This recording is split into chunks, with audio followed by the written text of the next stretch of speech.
नमस्कार। ये पॉइंट हमने पढ़ा पिछले वीडियो में, बिक्री में कमी। आप जानते हैं हम पॉइंट वाइज वीडियो ला रहे हैं।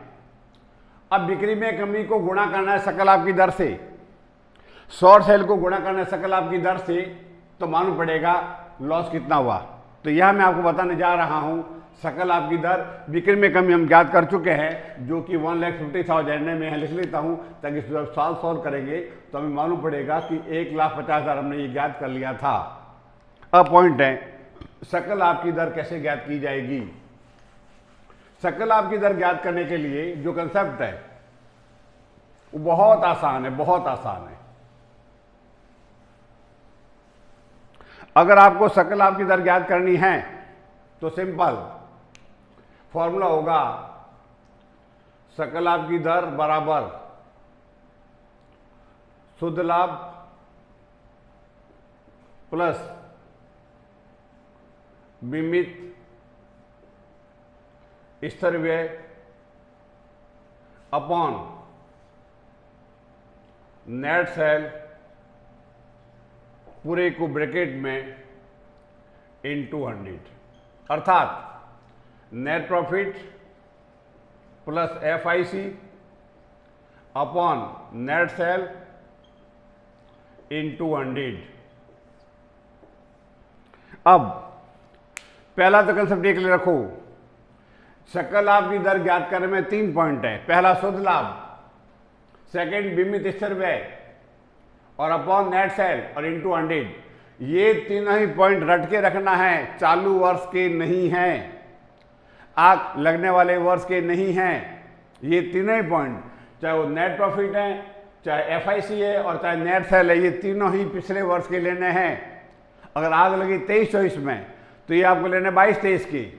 अगर आग लगी 19-20 में तो ये तीनों आइटम होंगे 18-19 की। अगर आग लगी 23-24 में तो ये तीनों आइटम को 22-23, मतलब हमेशा ये तीनों आइटम पिछले अकाउंटिंग ईयर के लिए जाएंगे। ये तो पहला कंसेप्ट रखो, अर्थात ये तीनों ही आइटम जो इस फॉर्म में आते हैं उसके लिए रट के रखना आपको, ये तीनों आइटम हमेशा पिछले वर्ष के होंगे, अर्थात चालू वर्ष के नहीं होंगे। चालू वर्ष का अर्थ ये हुआ कि आग लगने वाले वर्ष के नहीं होंगे, उससे पहले वाले वर्ष के होंगे। अब पॉइंट, शुद्ध लाभ आपको दिया जाएगा, नेट बिक्री आपको दी जाएगी। नया चीज हुआ बीमित स्तर व्यय या फिक्स्ड एश्योर्ड चार्जेस क्या होते हैं। तो पहले इस पॉइंट को समझिए, इसका भी अलग से सवाल आ सकता है। जब कोई व्यापार चलाया जाता है तो एक खर्च होते हैं प्रत्यक्ष और एक होते हैं अप्रत्यक्ष। जो अप्रत्यक्ष खर्चे होते हैं उन्हें कई बार ऊपरी व्यय भी कहा जाता है, ओवरहेड भी कहा जाता है। इसी का प्रयोज्य शब्द होता है अप्रत्यक्ष खर्चे। ओके, अब इन खर्चों को नेचर के आधार पर 2 भागों में बांटा जाता है। ऐसे खर्चे जो फिक्स है, जो स्थिर है, इसका अर्थ होता है ऐसे खर्चों का भुगतान टाइम के आधार पर होता है, अर्थात व्यापार कैसा चल रहा है, बिक्री कितनी हुई है, उत्पादन कम हुआ या ज्यादा हुआ, सेल्स बढ़ गई या कम होगी, इससे कोई संबंध नहीं होता है। अर्थात फिक्स ओवरहेड का अर्थ होता है ऐसे खर्चे व्यापार को, फैक्ट्री को चुकाने ही पड़ेंगे। जैसे फैक्ट्री का किराया, आपने फैक्ट्री किराया पे ली और आप उसमें बनाते तेल 1000 किलो बना तो भी मान लो किराया था 20,000। तेल 10,000 किलो बना तो भी किराया 20,000। हड़ताल हो गई इसलिए नहीं बना तो भी किराया 20,000। तो ऐसे खर्चे जिनका पेमेंट टाइम के आधार पर होता है, समय के आधार पर होते हैं, स्थिर खर्चे। और सेकंड कहलाते हैं परिवर्तनशील खर्चे, जिसे बोलते हैं वेरिएबल।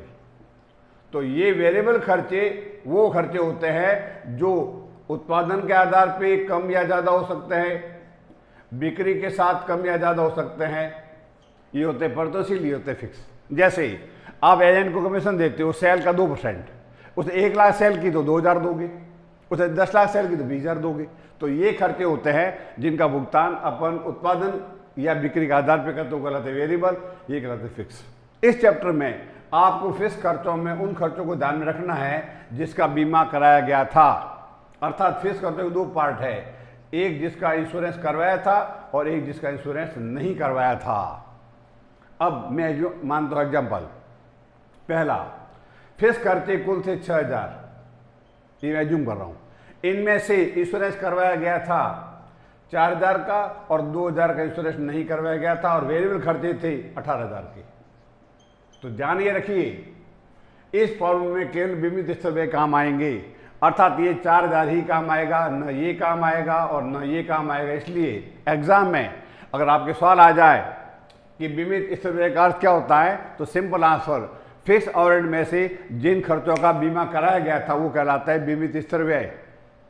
सेकेंड, मैं एज्यूम करता हूं कि लास्ट ईयर का नेट प्रॉफिट था, मैं एज्यूम कर रहा हूं लास्ट ईयर का नेट प्रॉफिट था 26,000 रुपये, ये मैं एज्यूम कर रहा हूं, प्लस बीमित स्तर व्यय मैंने एज्यूम कर ही लिए 4000, तो 4000 अपॉन पिछले वर्ष की बिक्री थी, अब मैं एज्यूम कर रहा हूं 6 लाख रुपए।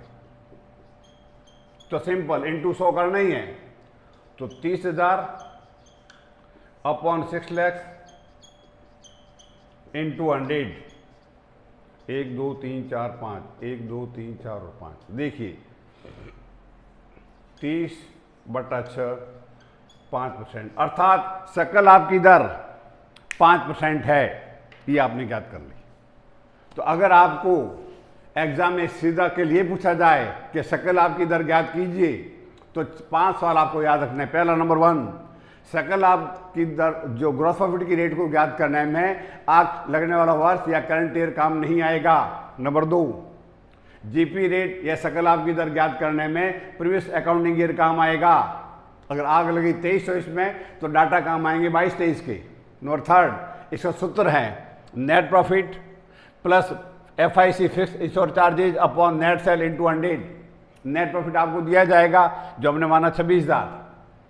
बीमित स्तर व्यय जो मैंने विद कंसेप्ट आपको समझा दिए, ऐसे स्थायी व्यय, ऐसे ऊपरी व्यय जो फिक्स्ड हैं तथा जिनमें बीमा कराया गया, मैंने माना था कुल खर्चे 6000, बीमा 4000 का, तो 4000 ऐड कर दिया, अपॉन सेल पिछले अकाउंटिंग ईयर की पूरी सेल, पूरे 12 महीनों की सेल, अपॉन इंटू 100 5%। तो मेरे ख्याल से आपको ये पॉइंट क्लियर हो चुका है कि सकल लाभ की दर जिसको कि बिक्री में कमी से गुणा करना है वो कैसे ज्ञात की जाए।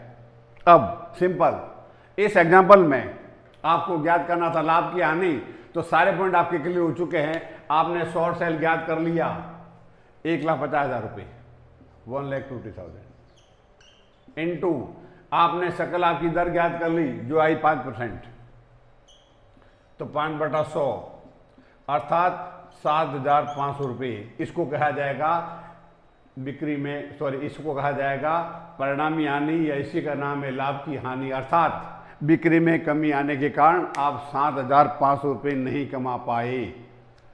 तो ये पॉइंट थे आपके लॉस ऑफ प्रॉफिट निकालने में। एग्जाम में 5 टाइप के सवाल आ सकते हैं। पहला यही ज्ञात करना हो, सेकंड बिक्री में कमी ज्ञात करनी हो, थर्ड सकल लाभ की दर ज्ञात करनी हो, चौथा बीमित स्तर व्यय की गणना कैसे की जाती है।